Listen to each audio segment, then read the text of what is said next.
of the BCW Halloweekend show here at the Francis J. Donovan Post. With me, an old colleague of mine going back more than a few years ago with the Empire Sports Network days, Ivan the Impaler.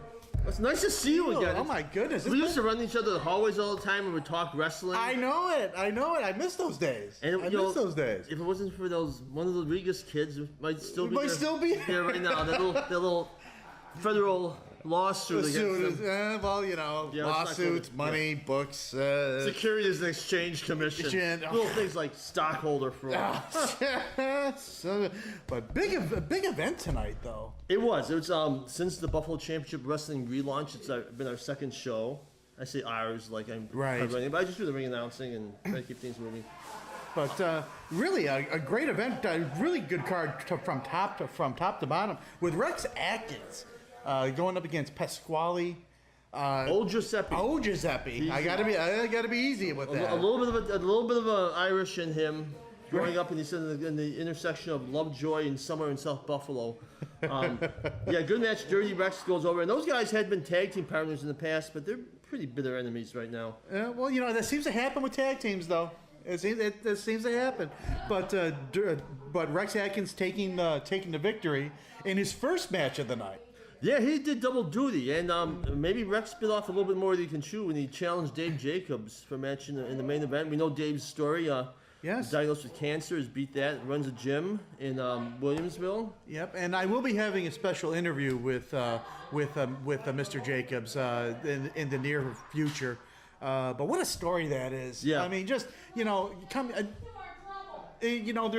are wrestlers that find it difficult to come back to the ring after being in the business for so many years, but to fight cancer, and win, and come back. Good Lord! I mean, it's tough, pro wrestling or any sport. I can think in football, there was Eric Berry, the defensive back for the Chiefs. Yes. And a pitcher for Pittsburgh, Jamison Tyon. Yes. And he came back in the same season. But I believe Dave had 3 operations.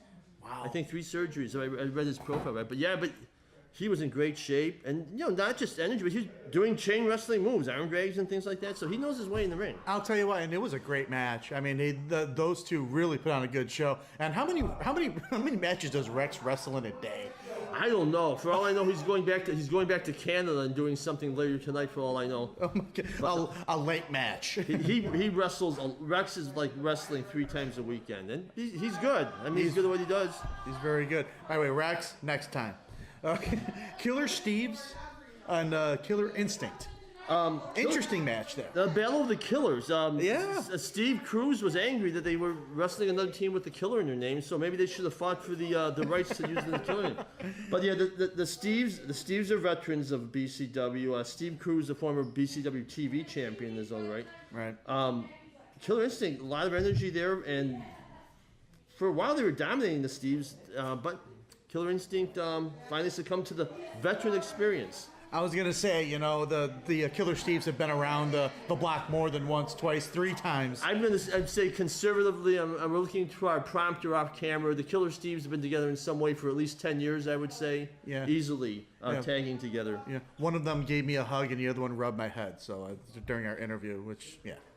Well, we worry about viral meningitis in some locker rooms. I won't do that here. Maurice versus Brian Buffalo Bad Boy Brian Jennings. Buffalo Bad Boy, for those who don't know him, has had quite the resume in professional wrestling. He wrestled down in Heartland Wrestling Association, and I got to admit that I'm looking to our timekeeper Drew Carrig off camera, just in case I say anything that's wrong, he'll correct me.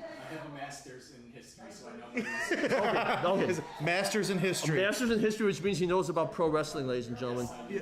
But he worked with some Braxton Sutter, formerly known as Pepper Parsons. Also wrestled Dean Ambrose, I believe, down there. Wow. Yeah, so he has quite the pedigree, and he's come back here. He likes his beer, he likes his wrestling, and he won Maurice. And it isn't very often that Brian Jennings is a smaller man.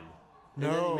But Maurice is show that class, last style. His sport coat actually costs more than mine, which means it costs more than $5. So I did see a sport coat. It was rather stylish. Yeah, it was. I tried to feel it was good material, but of course he didn't want me touching his coat, and I don't blame him for that. It's Sick Rick Matrix. Sick Rick. I mean, this is a guy that's been around, again, another guy that's been around the block once, twice, 3 times. I think I like to call him the old war dog at this point. He's a war dog. He's not young, but he certainly is. But I'll tell you, Rick, I could probably talk for 20 minutes about Rick, and I don't know him that well. I know him, but not that well. But just the history, the stories of him. Troy Buchanan, now who used to wrestle here now, but his cousin Pasquale Giuseppe, you might have to edit that, is wrestling here. But he can tell some stories, and him and Rick broke into the business kind of at the same time. And Rick Matrix, I don't know if he brought this up during his interview because he's not the type of guy. He has his opinions, as you know. Yes, he does. Very strong opinions. Yes, He's he very does. old school in Yes, his opinions. he does. He actually wrestled on WCW Saturday Night way back in the day. I don't know if he brought that up, but No, he didn't, no. He did a few televised matches. Scott Steiner, he wrestled Scott Steiner in a singles match. So you imagine the impact the ring felt with those two in the ring. Did he get this? What was the move that Steiner used to do? The Frankensteiner? The Frankensteiner. I don't remember. But Wow. the match is up on YouTube somewhere, kids. So you can Google or search that, whatever the hip phrase you use nowadays. Oh my But goodness. yeah, and Rick has been always wrestled for a lot of people. He did some work for Ring of Honor a couple years ago.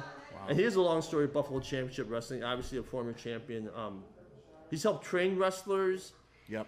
I know in Rochester he's helped train. He had a hand in training Luke Harper, who's not. You know what? That's interesting you brought that up because Rick's style in the ring, I saw a little bit of Luke Harper in there. For some reason, I couldn't pinpoint it, but you brought up Luke Harper, and I'm like, yeah, I can definitely see where Luke Harper got some of that style from. Yeah, and I remember them wrestling each other in the promotion in Rochester about almost 10 years ago, and it was hard hitting, as you like to say, stiff. And it was a stiff match. I'll tell you, Bennett Cole was really impressive. He took what Rick gave him and handed out more. So Bennett Cole, very impressive. I know he wrestles down in the Pennsylvania area, in Erie, PA, Pro Wrestling Rampage. Yep. Very good star. He could be a star. Yes, he's could. got the size. He can move the ring, and him and Rick were a great matchup in the ring. Excellent. Two bulldogs fighting each other. Wow, so it was a great event tonight. Really, a great crowd. Really, the crowd really got into it tonight. They did. It was a little slow warming up to it, but But after a while, they really did get into it, and I think the big man match, that really brought them to where the wrestling juices were flowing. Yeah. Killer Steve's great. Drawing great heel heat, so to speak. Yep. And they sold a few T-shirts though. That's the magic of the Killer Steves. They come in as bad guys, but yet they managed to sell a few T-shirts because you can't deny the charisma. No, you can't. No, especially again, one of them rubbed my head. So I guess BCW will be having another event in January. Yes, we don't know the date yet. We don't know the date yet, but we will be there. And Ivan, thank you once again for coming on. It's great seeing you. It's been a long time. It has been a long time, but you're gonna. I have a feeling we're gonna do this again. Okay, if your viewing public allows it, so. Well, we have to get like permission slips and everything like that signed, but I think we can get it done. I don't think we need parental consent anymore. Oh, cool. Okay, cool. Maybe our principal has to sign off. Principal sign. Damn it.